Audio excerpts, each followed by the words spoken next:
사랑하는 교회 여러분, 오늘은 수련의 달 7월 5번째 주일입니다. 오늘 경건한 마음으로 예배드리는 우리 성도님들에게 주님의 은총이 임하시기를 기원드립니다. 수련의 달 7월에 우리 몸과 마음과 영혼이 주님의 은혜로 아름답게 가꾸어지기를 소망합니다. 올해 하반기 우리 모두의 삶의 터전에 주님의 인도하심과 돌보심이 함께 하시기를 기원드립니다. 오늘 우리에게 주시는 하나님의 말씀은 시편 37편 25절에서 31절 말씀입니다. 내가 어려서부터 늙기까지 의인이 버림을 당하거나 그의 자손이 걸식함을 보지 못하였도다. 그는 종일토록 은혜를 베풀고 꾸어주니 그의 자손이 복을 받는도다. 악에서 떠나 선을 행하라. 그리하면 영원히 살리니 여호와께서 정의를 사랑하시고 그의 성도를 버리지 아니하심이로다. 그들은 영원히 보호를 받으나 악인의 자손은 끊어지리로다. 의인이 땅을 차지하며 거기서 영원히 살리로다.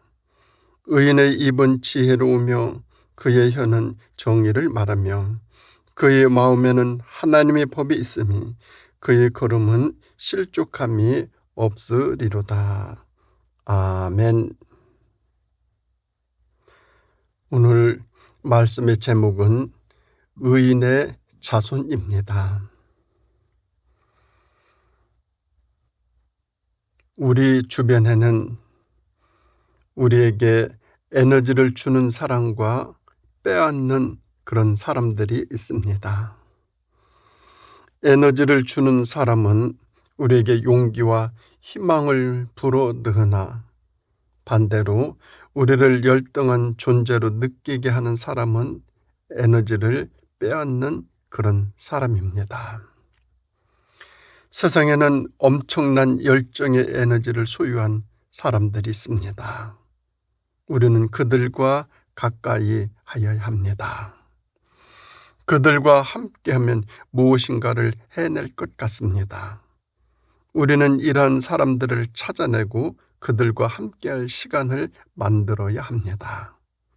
그것이 바로 서로의 에너지를 증가시키는 좋은 방법입니다. 어디를 가든지 사람들이 많습니다. 그 중에는 감동과 희망을 주는 사람도 있지만 아픔과 절망을 주는 사람들도 많습니다.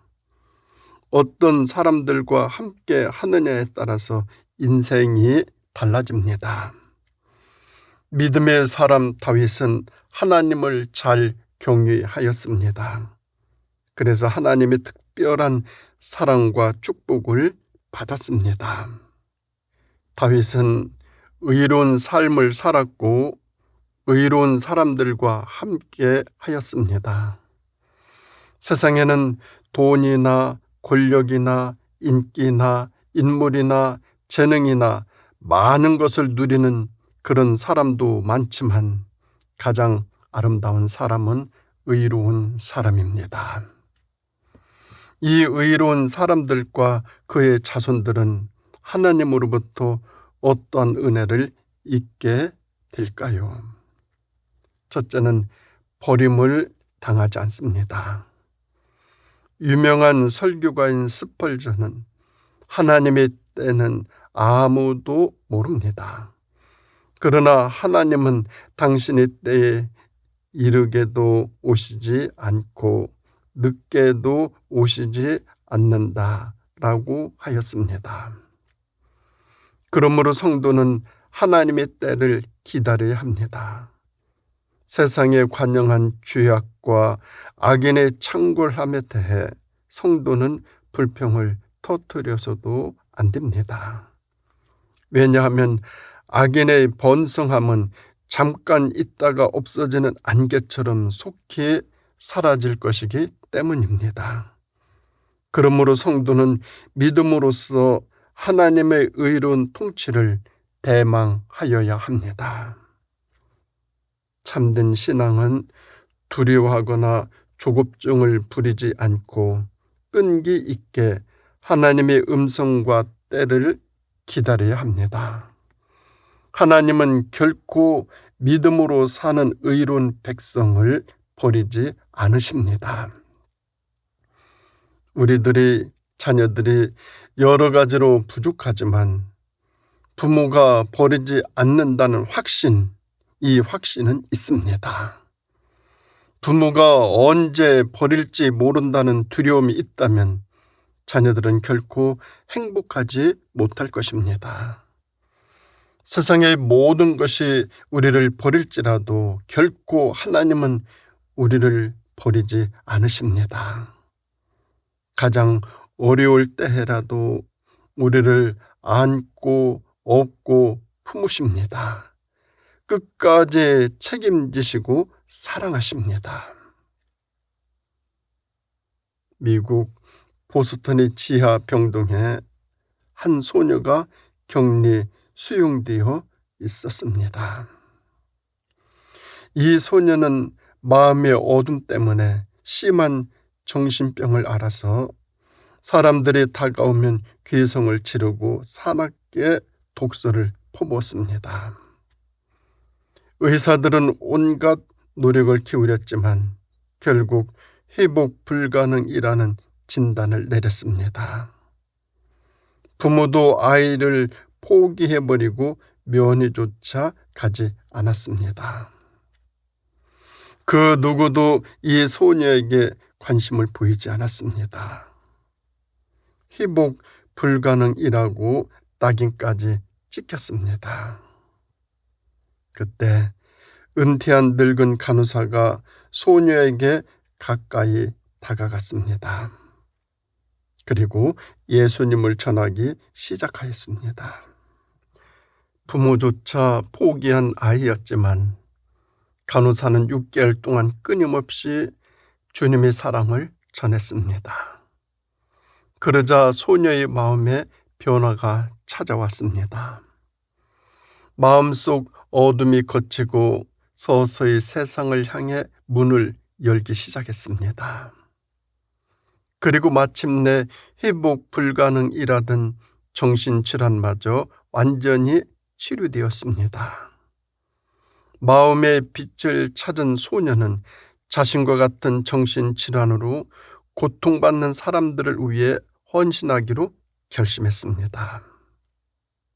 이 소녀가 바로 헬렌 켈러를 세상의 빛으로 이끈 앤 설리반 메이시입니다. 하나님은 우리 모습과 형편이 어렵고 힘들더라도 결코 실망하거나 버리지 아니하십니다. 실패나 실직이나 좌절이나 가난이나 질병이나 아픔이나 상처가 있더라도 하나님은 결코 우리를 버리지 아니하시고 오히려 더 보듬어 주시는 분 우리 하나님이십니다. 버림받았다라는 생각은 하나님이 주시는 생각이 아니라 사탄이 주는 생각입니다. 하나님은 어떠한 경우라도 우리를 외면하거나 버리지 아니한다는 확신을 가지고 우리가 더욱 믿음으로 살아야 합니다. 믿음의 삶은 의로움을 가져옵니다. 그래서 의롭게 삽니다. 결코 이 의인은 어떠한 경우에도 버림을 당하지 않습니다. 끝까지 하나님이 돌보아 주십니다. 그런가 하면 두 번째로 의로운 사람이 하나님으로부터 받는 은혜는 걸식하지 않습니다. 노인이 된 다윗은 자신의 전 생애를 통해 얻은 경험을 회상하면서 의인과 및 그 후손이 버림을 당하거나 걸식함이 없었다고 증거합니다. 다윗은 하나님께서 의인에게 은혜를 베푸시고 땅을 차지하게 하지만 악인은 망하리라고 하였습니다. 악인들은 많은 소유에도 불구하고 항상 궁핍하며 마음의 욕심으로 인해 남의 것을 강탈합니다. 악인은 정신적이고 영적으로 걸식하는 것입니다. 거짓 근성의 지배를 당하고 있습니다. 악인들은 남의 것을 꾸고 갚을 능력이 있음에도 불구하고 고의적으로 갚지 않기 때문에 그 죄악으로 인하여 모든 것을 잃게 되고 멸망하게 됩니다. 우리 하나님은 복의 근원이십니다. 하나님을 선택하는 사람은 반드시 복을 받게 됩니다. 롯은 땅을 선택하였으나 모든 것을 다 잃게 되었고, 하나님을 선택한 아브라함은 영육간의 거부가 되었습니다. 땅이나 사람이 복을 주는 것이 아니라 오직 하늘에 계신 하나님이 물질의 모든 것을 베푸시는 공급자이십니다.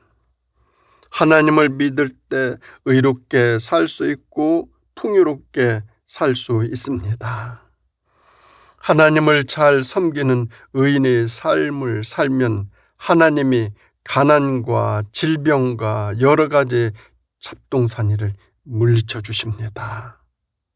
손으로 하는 일마다 복을 받게 인도하여 주십니다. 걸식의 삶이 아닌 부유한 삶을 누림으로 많은 사람들을 돕고 섬기며 나누어 주는 삶, 그런 풍요로운 삶이 우리 모두의 삶이 꼭 되어질 수 있기를 소망합니다. 그런가 하면 세 번째로, 의롭게 살아가는 의인의 삶은 하나님으로부터 어떤 은혜를 잊게 되느냐면 자손들이 복을 받습니다. 본문 26절에서 의인은 종일토록 은혜를 베풀고 꾸어주니 그의 자손이 복을 받는다고 하였습니다. 의인은 번성할 뿐만 아니라 그의 풍성함을 사용하는 방법을 알고 있는 사람들입니다.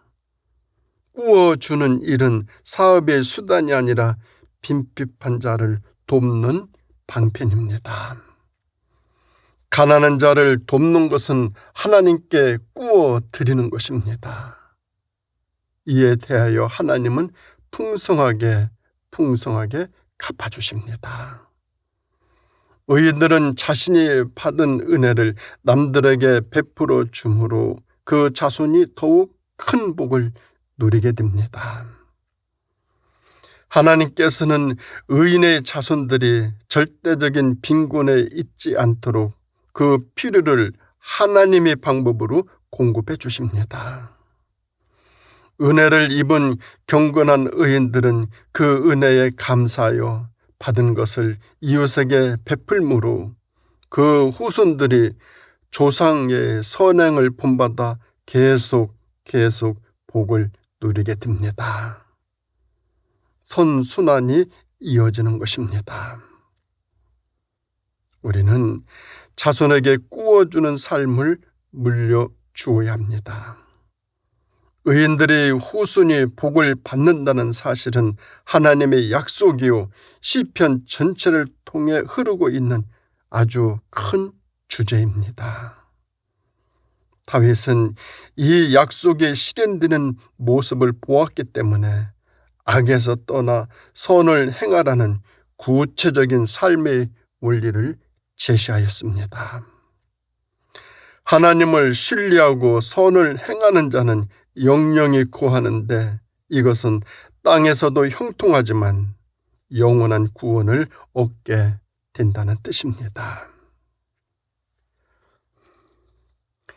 선행은 축복의 전제 조건이 아니라 구원받은 자의 감사의 생활입니다. 하나님을 경외하는 성도에게 영생의 복을 주시는 이유는 하나님께서 공의를 사랑하시기 때문입니다. 의인의 후손이 복을 받도록 하나님이 책임지십니다.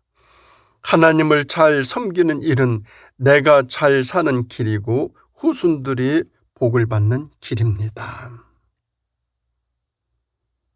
긍정 에너지를 전파하는 존 크드는 그의 책 열정에서 이런 고백을 하고 있습니다.